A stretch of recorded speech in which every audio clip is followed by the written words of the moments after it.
मालूम ये नहीं कि कोऑर्डिनेशन कंपाउंड्स होता क्या है। तो वर्नर्स कोऑर्डिनेशन ने क्या किया था कि वर्नर जो थे साइंटिस्ट, वो दो तरह के कंपाउंड लिए थे।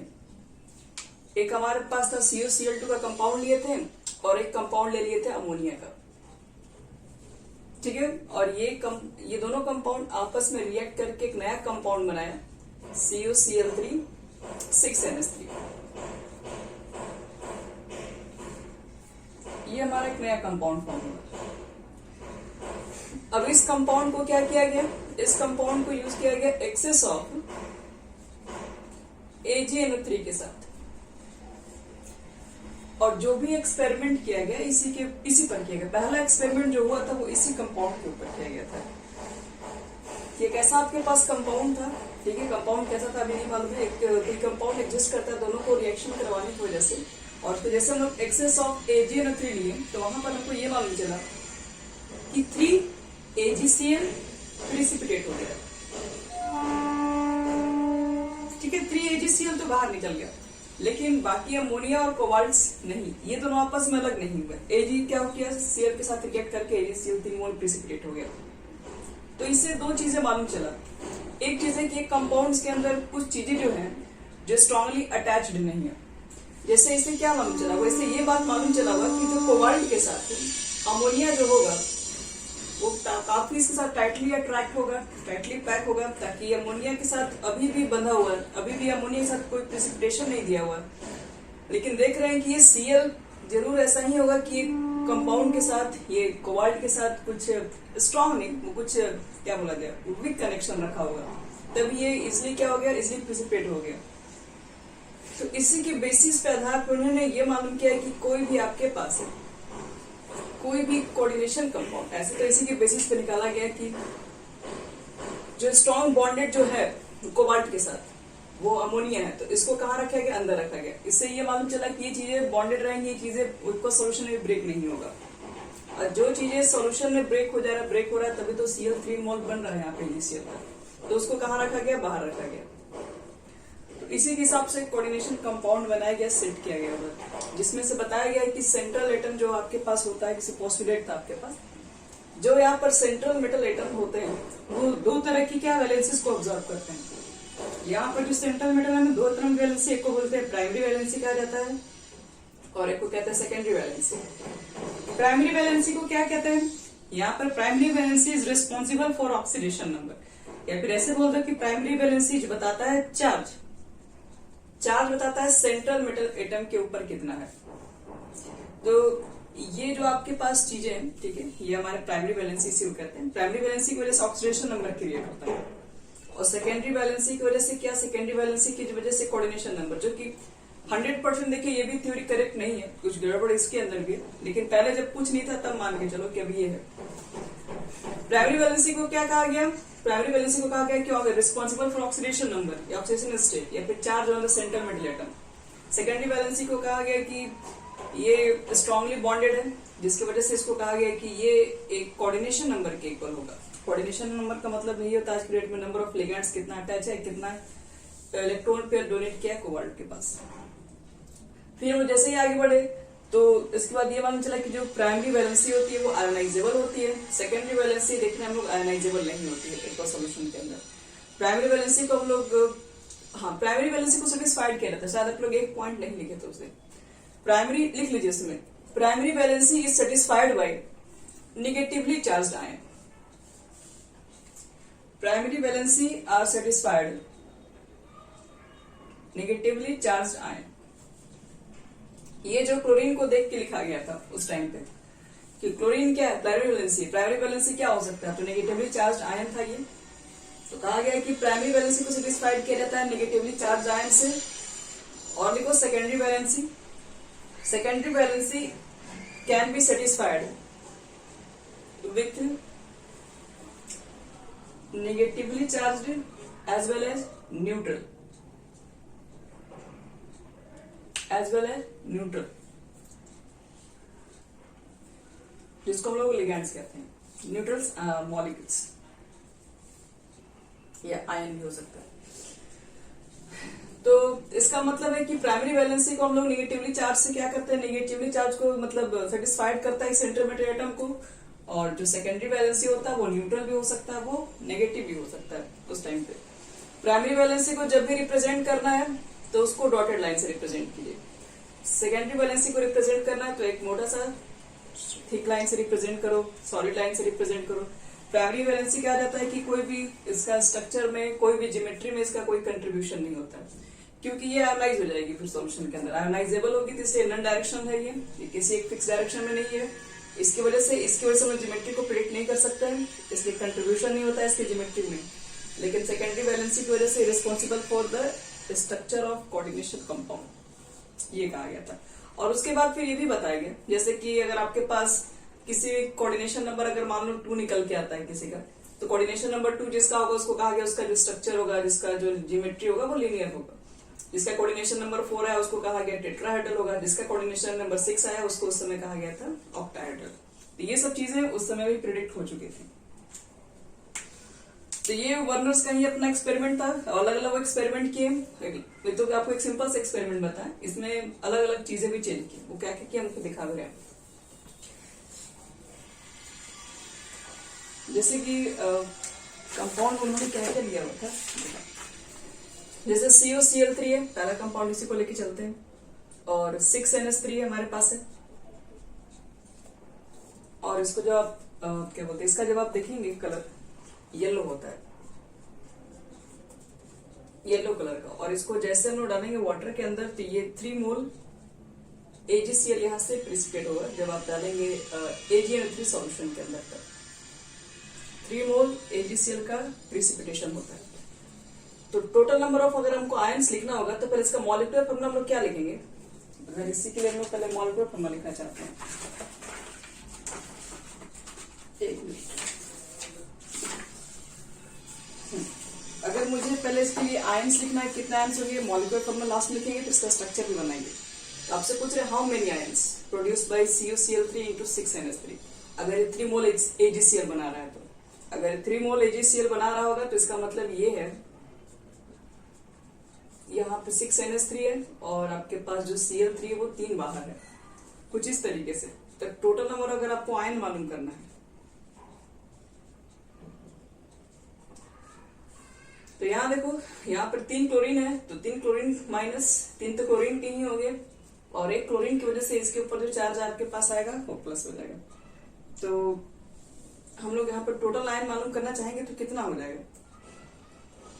तो क्लोरीन का 1 होगा और इसके ऊपर इसकी वजह से जो चार्ज आएगा वो 3 हो जाएगा। टोटल जो निकल के आएगा वो 4 निकल के आएगा।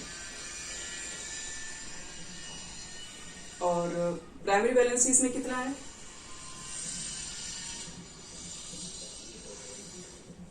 प्राइमरी वैलेंसी यहाँ पर 3 है, ये 3 negative charge. Secondary valency coordination number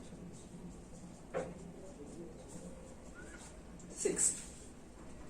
उसके बाद इसका स्ट्रक्चर भी देखना है कितना होगा। तो इसका स्ट्रक्चर 6 है, 6 के लिए बोला गया ऑक्टाहेड्रल के इसका स्ट्रक्चर होगा। तो CO को बीच में लगाओ, आपके पास 6 अमोनिया होगा, NH3 N सामने होगा इसके, NH3 यहाँ पर भी होगा, NH3 NH3 एक ऊपर भी होगा एक नीचे भी होगा। ये इलेक्ट्रॉन पेयर सब इसको मिलकर डोनेट करना होगा। और आपके पास 3 क्लोरीन भी है तो उसको लिखना है डॉटेड लाइन से। तो इसको डॉटेड लाइन से कहीं भी बनाओ, ये यहाँ पे Cl रख दो, एक Cl यहाँ भी रख दो और एक Cl यहाँ रख दो। इसकी ज्योमेट्री में इसकी कोई कंट्रीब्यूशन नहीं, इसलिए इसको डॉटेड बना के कहीं भी बनाओ, इधर उधर कोई फर्क नहीं पड़ता इसमें। तो इसमें अगर इसको आयन के फॉर्म में अगर हम तोड़ेंगे तो शॉर्टकट में लिख देने कितना आएगा, CO आ जाएगा, NH3 का आ जाएगा, होल 6 आएगा और इसके ऊपर कितना हो जाएगा, इसके ऊपर तुम्हारा 3 प्लस आ जाएगा जब इसके ऊपर तुम चार्ज निकालोगे तो, और 3 क्लोरीन के ऊपर 1 माइनस।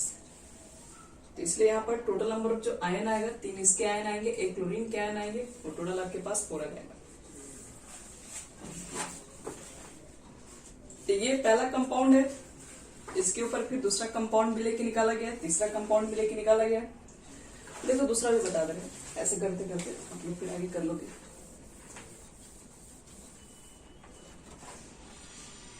दूसरा कंपाउंड हमारे पास था COCl3 अभी भी है, 5NH3 और एक वाटर मॉलिक्यूल भी लिया गया। इसका जो कलर होता है याद रखना, रोज कलर होता है।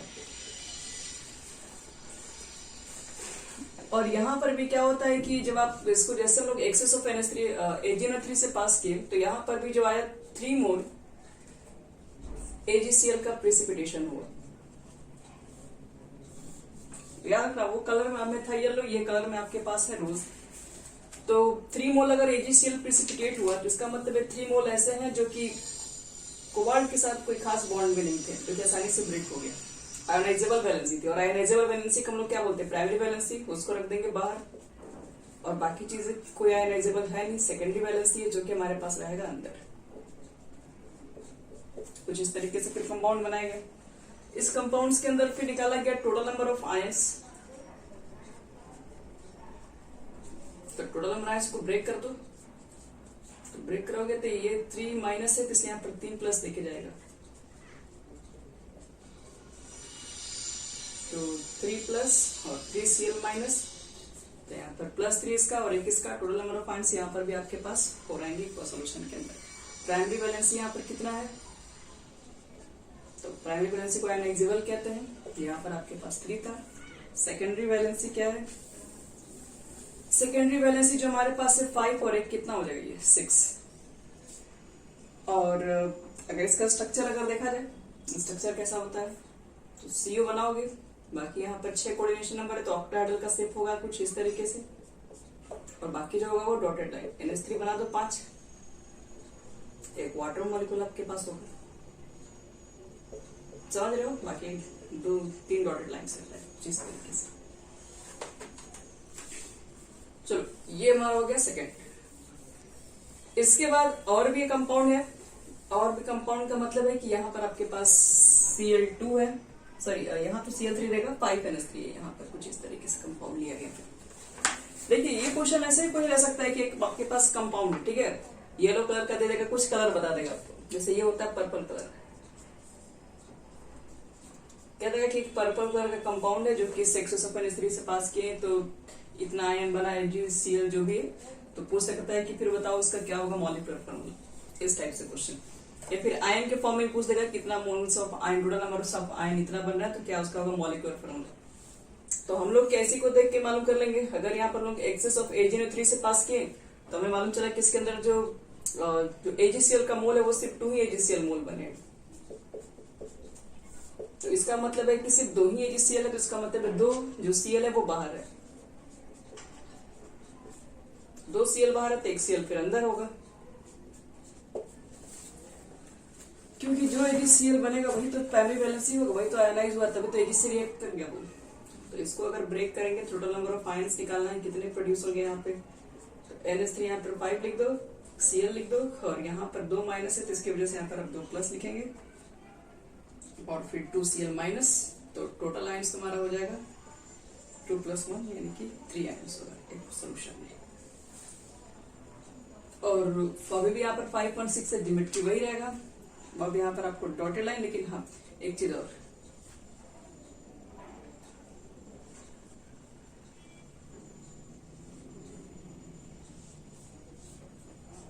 देखो इस Cl के लिए क्या है, यहाँ पे तो NH3 मान लो, यहाँ NH3, यहाँ NH3, यहाँ NH3, एक जो Cl है, देखो एक Cl को ना प्राइमरी वैलेंसी में भी दिखाया गया है और एक Cl को सेकेंडरी वैलेंसी में भी दिखाया गया है, तो फिर हम कौन जगह कौन Cl लिखे कैसे मालूम चलेगा कि अब ये Cl एक लिगैंड के फॉर्म में काम कर रहा है, एक Cl एक सेकेंडरी वैलेंसी के फॉर्म में काम कर रहा है। तो एक याद रखना कि इसके लिए हम लोग क्या करते हैं, एक डॉटेड लाइन भी होगा, उसके लिए एक थिक लाइन, दोनों से इंडिकेट होगा। एक ऐसी मतलब कोई भी अगर मान लो ऐसा लोगों को मिल जाए, मॉलिक्यूल्स मिल जाए या फिर एटम मिल जाए जो कि प्राइमरी वैलेंसी की जगह पे भी काम कर रहा है, सेकेंडरी वैलेंसी की जगह पर भी काम कर रहा है, तो आप इसके लिए आपको डॉटेड लाइन भी होगा, उसके लिए थिक लाइन, दोनों से इंडिकेट करना पड़ेगा। बाकी यहाँ पर NH3 रखो, NH3 रखो, NH3 रखो, NH3 रखो, NH3, और उसके बाद सिर्फ इसके लिए तो सिर्फ 2 डॉटेड लाइन कहीं दे दो।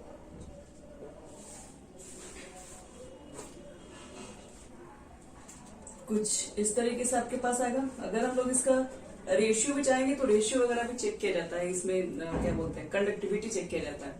तो कंडक्टिविटी किसके अकॉर्डिंग चेक करोगे, यहाँ पर इसी के अकॉर्डिंग चेक करेंगे। रेशियो क्या आपके पास आएगा, रेशियो जो आएगा वो 1:2 आएगा इलेक्ट्रोलाइट के। 1:2 का मतलब यहाँ पर क्या है, तो 1:2 का मतलब है ये आपके पास एक आयन है, 2 इसके आयन है, तो टोटल सोल्यूशन में 3 आयन मूव कर रहे हैं, एक इसके आयन जा रहे हैं, 2 इसके आयन जा रहे हैं, 3 आयन मूव कर रहे हैं, तो 1:2 निकाला जाएगा। इससे पहले वाला जो क्वेश्चन था जिसमें 3AgCl था, अगर आपको उसका निकालना है कि कंडक्टिविटी कितना होगा, तो कंडक्टिविटी में क्या डिपेंड करते हैं आयन्स पे, तो आयन का रेशियो चेक कर लो। इसमें तुम्हारा उसमें 3+ था, तो 3+ से मतलब नहीं है, ये तो आपके पास है तो एक ही आयन, तो 1 लिखोगे, और इसमें 3 क्लोरीन आयन थे तो 1:3 हो जाएगा। तो इसी तरह से कंपाउंड भी बना। और हाँ, एक जो इम्पोर्टेंट क्वेश्चन है जो कि पूछे जाने के चांसेस ज्यादा रहते हैं, जैसे दो कंपाउंड है CuCl3 और 4NH3, एक होता है वॉयलेट कलर और एक और इसी जैसा है CuCl3 4NH3, ये आपका होता है ग्रीन कलर का। एक वॉयलेट है, दूसरा क्या है, ग्रीन है। तो अब यहां पर देखना है कि फिर इसको लोग जैसे पास किए एक्सेस ऑफ AgNO3, तो यहां पर हमें मालूम चला कि दोनों की कंडीशन में सिर्फ 1 मोल AgCl ही मिला है। 1 मोल AgCl से हमें ये मालूम चला कि सिर्फ इसमें दो ही है, सिर्फ एक ही क्लोरीन बाहर है, बाकी 2 क्लोरीन अंदर में आपके। और इसको जैसे हम लोग इक्वल सोल्यूशन में डाल देंगे तो टोटल जो नंबर ऑफ आयन्स आएंगे, यहाँ पर 1+ होगा, 1 क्लोरीन पर माइनस होगा, बाकी ये चीजें अंदर रह जाएगा। प्राइमरी वैलेंसी यहाँ पे चेक करोगे तो प्राइमरी वैलेंसी क्लोरीन है, सेकेंडरी वैलेंसी में देखोगे तो ये दोनों आएगा, ये भी होगा, ये भी सेकेंडरी वैलेंसी में। स्ट्रक्चर तो मालूम है, लेकिन प्रॉब्लम ये है कि अब ये वॉयलेट भी है, ग्रीन भी है, मतलब एक ही कंपाउंड में दो चीजें कैसे आ जा रहा है। ये भी वही कंपाउंड लिखे, ये भी वही कंपाउंड, इसमें बस थोड़ा सा डिफरेंस है। ये एक टाइप ऑफ आइसोमर होता है, सिस ट्रांस इसको हम लोग बोलते हैं। सिस ट्रांस इसके अंदर एग्जिस्ट करता है, जो आपके पास एक कंपाउंड के अंदर क्या होगा, तुम्हारे पास सिस फॉर्म होगा। सिस फॉर्म होगा इसका मतलब है तीनों क्लोरीन आपके पास एक जगह होगा, और बाकी जो आपको दिख रहा है चारों जो आपके पास नाइट्रोजन है, 3 नहीं सॉरी 2 क्लोरीन आपके पास सिर्फ फेस टू फेस होगा, सामने सामने होगा, तो सिस फॉर्म होगा। वही क्लोरीन को अगर हम यहाँ पर अपोजिट में रख दें तो एक ट्रांस हो जाएगा। तो इसलिए याद रखना कि दोनों का भले देखने से लग रहा है कि फॉर्मूला सेम है, फिर दोनों में डिफरेंट क्यों ऐसा है, तो यहाँ पर इसलिए डिफरेंट है कलर में, क्योंकि यहाँ पर बस बोलना होगा कि आइसोमर में डिफरेंस है। एक सिस आइसोमर प्रोड्यूस करता है, दूसरा ट्रांस आइसोमर प्रोड्यूस कर सकता है। और सिस ट्रांस आपको जिसमें चाहिए जो बना सकते हो, कोई दिक्कत नहीं है। लिख दे रहे हैं यहाँ पर हम डिफरेंट या फिर द 2 डिफरेंट कलर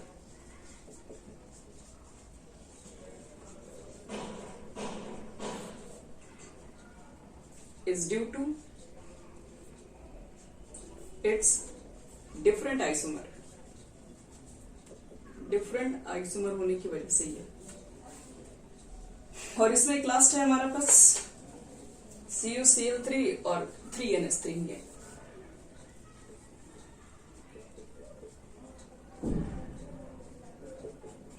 और जैसे हम लोग पास की इसमें एक्सेस ऑफ AgNO3, इसमें मालूम चला कि नो प्रिसिपिटेशन, कोई पीपीटी नहीं हुआ, कोई प्रिसिपिटेशन नहीं हुआ। इसका मतलब है कि कोई क्लोरीन बाहर नहीं है, सब क्लोरीन अंदर ही है।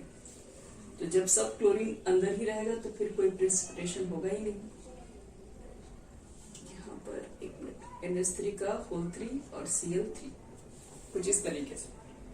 तो एक्वा सॉल्यूशन में कोई आयन ये प्रोड्यूस नहीं करता है, इसलिए टोटल नंबर ऑफ आयन्स निकाल के लाएंगे इसके ऊपर तो कुछ नहीं निकलेगा, 0 हो जाएगा, क्योंकि कोई आयन ही नहीं है इसके ऊपर।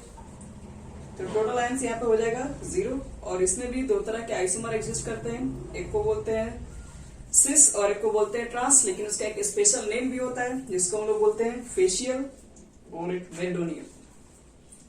जैसे देखो यहाँ पे इसके लिए बता रहे, आइसोमर में पढ़ेंगे सब कुछ हो जाएगा क्लियर।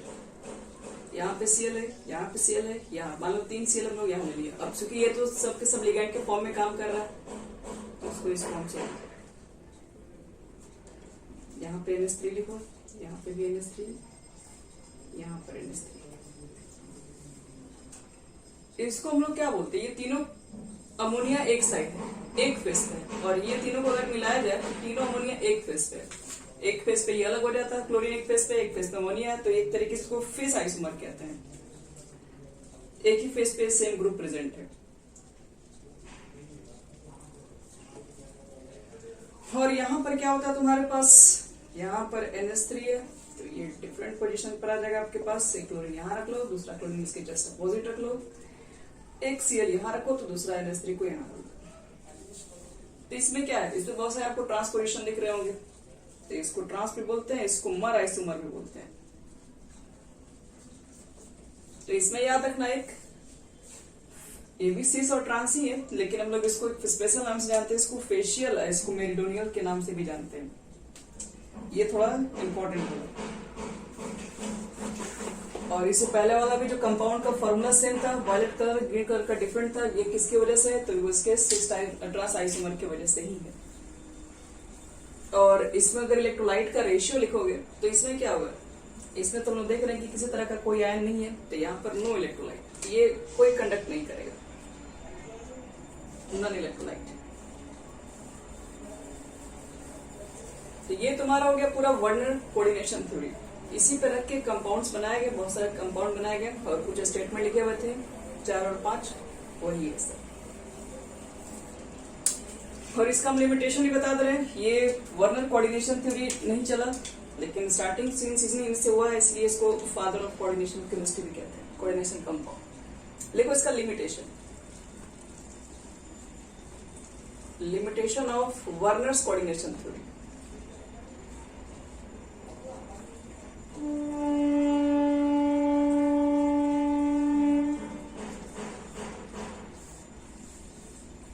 लिमिटेशन नंबर फर्स्ट, पहला इनका ये लिमिटेशन है, इनसे पूछा गया why complex compound, why complex compound are formed by some metal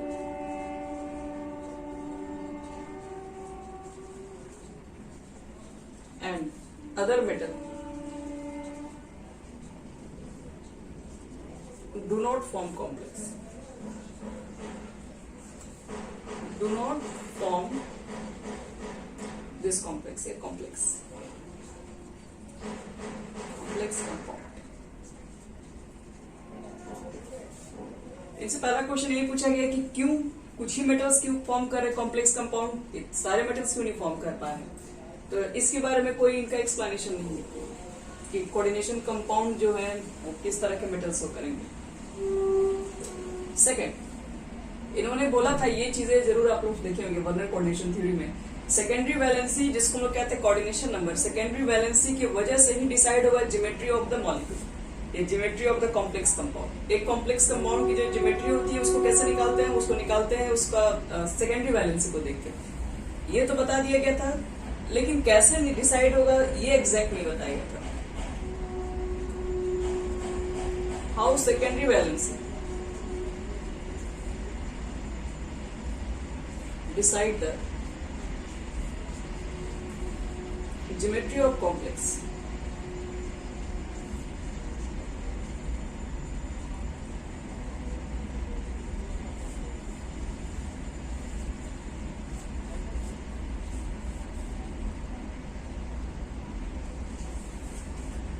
secondary valency से ज्योमेट्री कैसे निकल सकती है, वर्नर थ्योरी ने एक्सप्लेन नहीं किया था इसमें कि सेकेंडरी वैलेंसी से ही स्ट्रक्चर कैसे निकाला जा सकता है, उसका कंट्रीब्यूशन कैसे होगा। फिर हमारा थर्ड था, it does not explain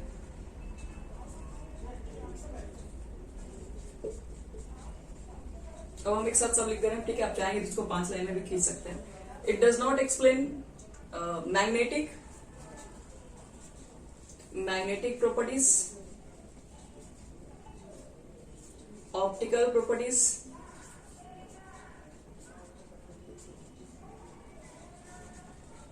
and colour of the coordination compound.